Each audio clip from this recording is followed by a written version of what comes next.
Zena feels it. Judge is getting too close. He smiles like a man. But something darker hides beneath. With time running out, she must find proof before her best friend walks into a trap. You are welcome to my channel. If you enjoy stories like this, don't forget to like, share, and subscribe. Now, let's get back to it. Zena couldn't sleep that night.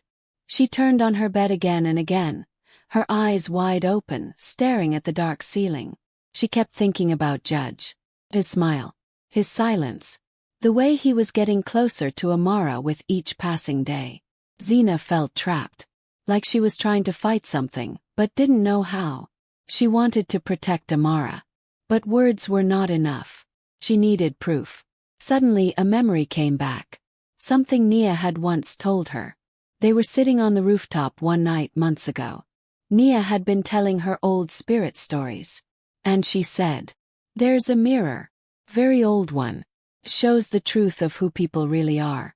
It was made by the elders. Not for beauty, but for protection. Most mirrors show what's outside.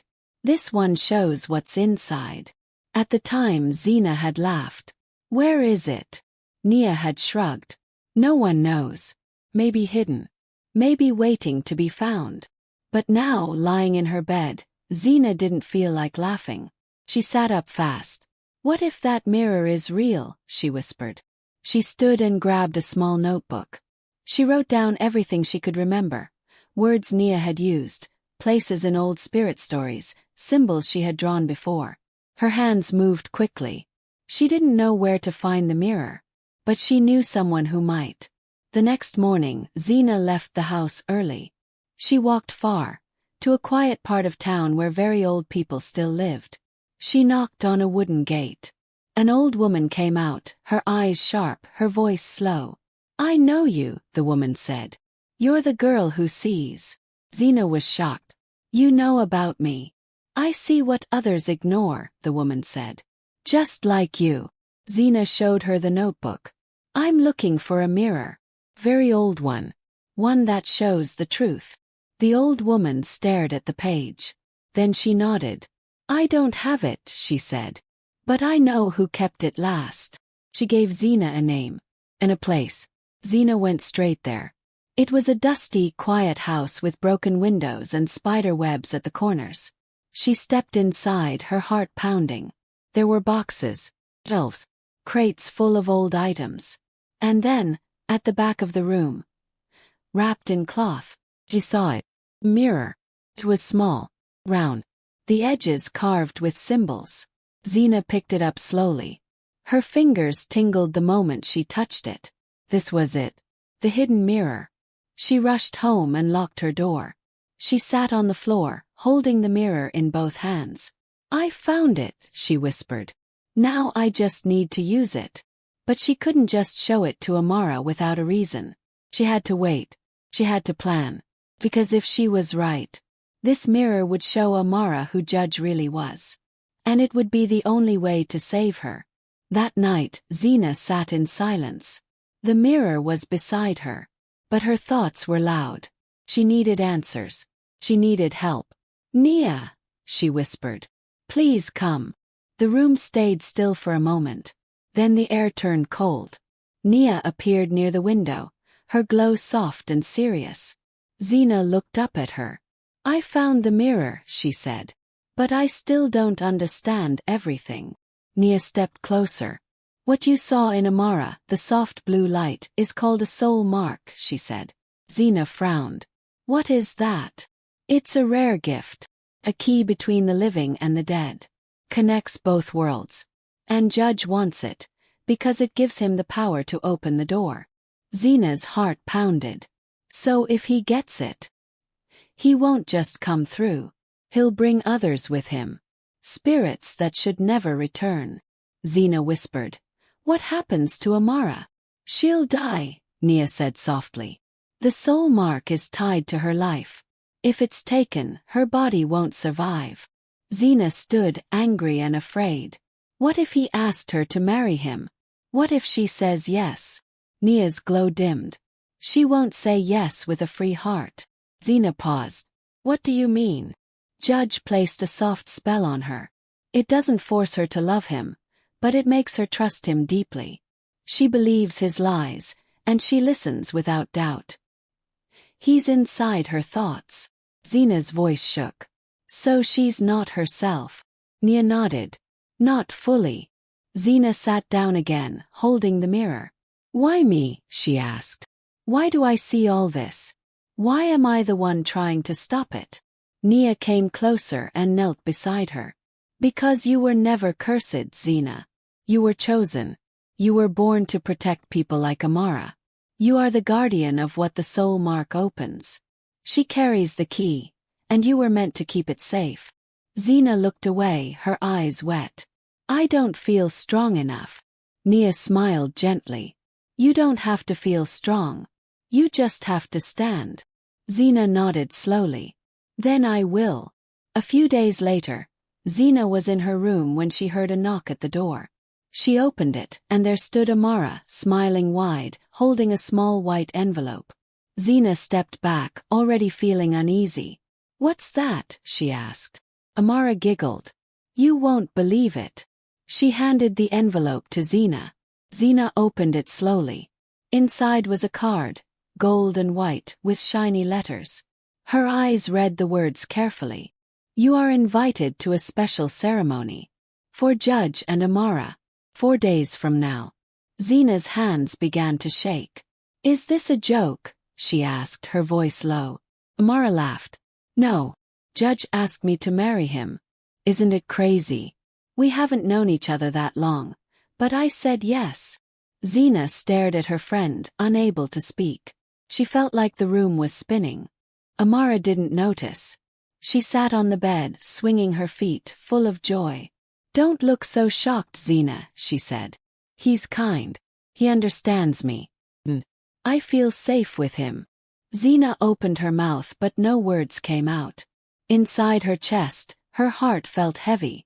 She wanted to scream. He's not real. He's using you. But she couldn't. After Amara left, Zena locked the door and sat on the floor. She pulled out the mirror. Her hands were still shaking. She whispered into the air. Nia, I need you. The room stayed quiet for a moment. Then the air turned cold. Nia appeared near the window.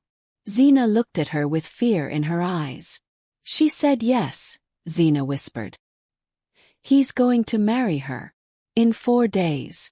Nia's glow dimmed. He's close, she said. Too close. What do I do? Zena asked. How do I stop it? Nia looked at the mirror in Zena's lap. Use that, she said. It's the only way now. Zena nodded slowly. I'll show her, she said. Before it's too late. But deep in her heart she was scared. Because she knew something. Weddings always end with a kiss. And if Judge kissed Amara even once, something terrible would happen. She didn't know exactly what. But she could feel it. And she had only 4 days to stop it. Zena didn't sleep that night. She lay in bed, staring at the mirror beside her. Her mind was full of thoughts. How do I show her? What if it doesn't work? What if I lose her forever? But one thought was louder than the rest. If I do nothing, I'll lose her anyway. The next day she got up early. She placed the mirror in a cloth and tucked it carefully inside her bag. Then she sat and waited for Amara to come. And just before sunset she did. Smile. Same bright voice. But this time Zena didn't smile back. Come inside, Zena said softly. Amara blinked. Why? What's wrong? Zena didn't answer. She walked into the room. Amara followed, a little confused. Zena closed the door. I need to show you something, she said. She reached into her bag and pulled out the mirror. It looked old and simple. But it glowed faintly in the light. Amara frowned.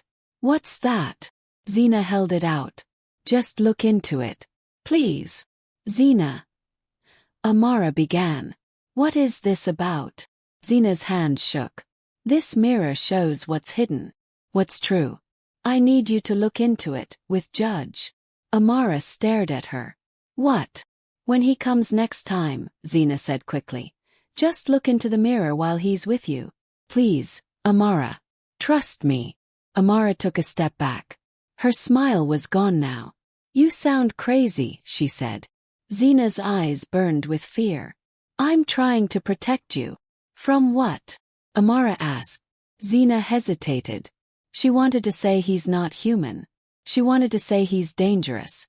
But the words wouldn't come out right. You don't know him like I do, Zena said instead. There's something wrong with him, Amara. I feel it. Amara crossed her arms. Or maybe you just don't want me to be happy. Zena stepped back.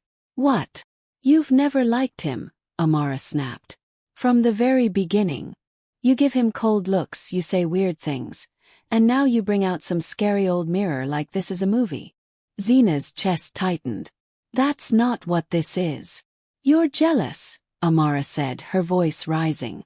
You're always alone, and now that someone wants me, you can't stand it. Zena's heart broke. That's not true. Amara pointed at the mirror. Keep your magic mirror. I don't want it. And I don't need your warnings. She turned to leave. Zena whispered. If you marry him, you won't come back the same. Amara stopped at the door. She didn't turn around. I'll see you at the wedding, she said quietly. And then she walked out. Zena stood still. Her hand was still holding the mirror. But her hope was slipping away. She sat down slowly, her eyes full of tears. Then a voice came from the corner. It was Nia. She doesn't understand now, Nia said softly. But she will. You did what you could. Zena looked up. It wasn't enough. Nia knelt beside her. It's not over. Zena wiped her face. How do I stop a wedding when no one believes me? Nia said only one word. Show them. The air was full of joy, but Zena felt no joy at all. Today was Amara's wedding day. And if Zena didn't stop it, something terrible would happen. She was sure of it. She dressed quickly, a plain outfit, nothing fancy. She didn't care what she looked like. All that mattered was the mirror. She wrapped it in soft cloth and placed it in her bag. Then she stood in front of her small mirror on the wall, looked at herself and whispered, Today I will save her. Even if she doesn't believe me. Chairs were set, white cloths hung on trees and soft music played. People were already arriving. Zena stood far back watching. She saw Amara, dressed in a flowing white dress, her face glowing with joy. She also saw Judge, standing tall beside her. Smiling. Too perfect. And behind that smile, Zena saw darkness. As the ceremony began, Zena moved quietly through the crowd. No one noticed her. The old priest stood between Amara and Judge. He spoke in a loud, joyful voice. Today we celebrate love. Two hearts becoming one. A beautiful beginning. Zena's heart pounded. She pulled out the hidden mirror, still wrapped in cloth. Slowly she moved closer. Then the priest said the words that made her chest tighten. Judge, do you take Amara to be your wife? I do, Judge said, with a smile that sent cold chills down Zena's spine. Amara, do you take Judge to be your husband? I do, Amara said softly. The crowd clapped. Then the priest raised his hands. By the blessings of the ancestors, you may now kiss your bride. Zena pushed forward. Wait, she shouted. The crowd turned. Amara looked shocked. Zena, what are you? Zena didn't speak. She walked straight up to them and held out the mirror. Please, she said. Just look. Judge's smile faded a little. But he didn't move. Zena held the mirror in front of him. And then, the mirror began to glow. First nothing happened. Then slowly, his reflection began to change. His skin turned pale. His eyes sank deep into his face. His smile twisted, showing sharp, dark teeth. Gasps filled the air. People stepped back. Amara stared at the mirror, her mouth open. What is that? She whispered. The mirror showed his true face. Not a man, but a spirit, dark, hungry, and old. A cold wind blew through the courtyard. Judge hissed loudly. His skin began to crack. His eyes turned black. He looked at Xena with rage. "You ruined everything," Amara screamed. Judge raised a hand toward her, reaching. But the mirror flashed bright blue, just like the flame Xena had once seen in Amara's chest. And then, he was gone. Vanished. Like smoke in the wind. The crowd was silent. No one moved. Xena lowered the mirror, her hands still shaking.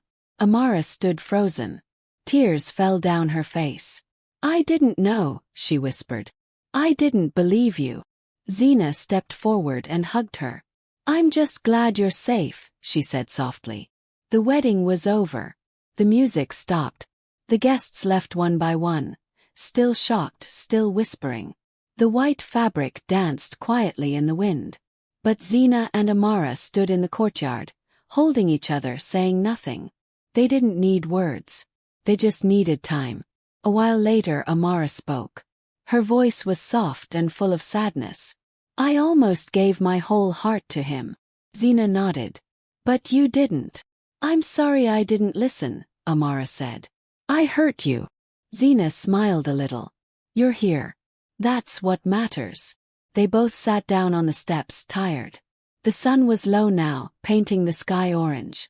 That's when Nia appeared. She stood a little distance away, glowing softly like always. Amara's eyes widened. Who is that?" Xena stood. She didn't seem surprised. "That's Nia," she said.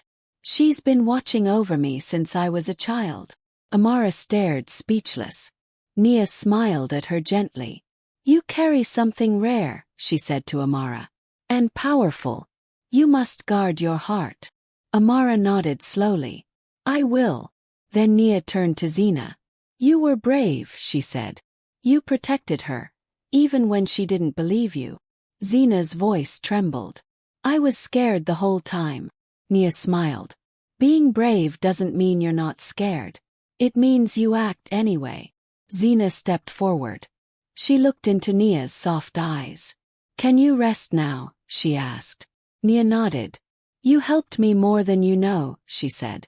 "But my time here is over." Tears filled Xena's eyes. She had known this moment would come. But it still hurt. She opened her mouth to speak, but all she could say was, "Thank you." Nia smiled again, then looked up at the sky.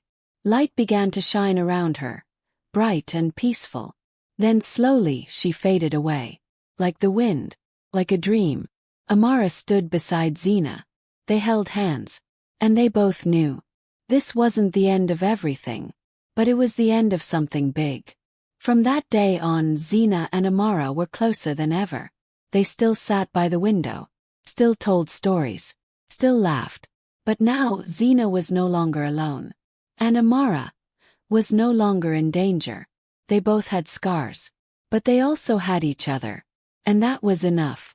This story reminds us, true friendship means protecting each other, even when it's hard, even when no one else understands. And thank you for watching till the end. If this story moved you, drop a comment and share your thoughts. Don't forget to like, subscribe, and turn on the bell. More stories are coming soon.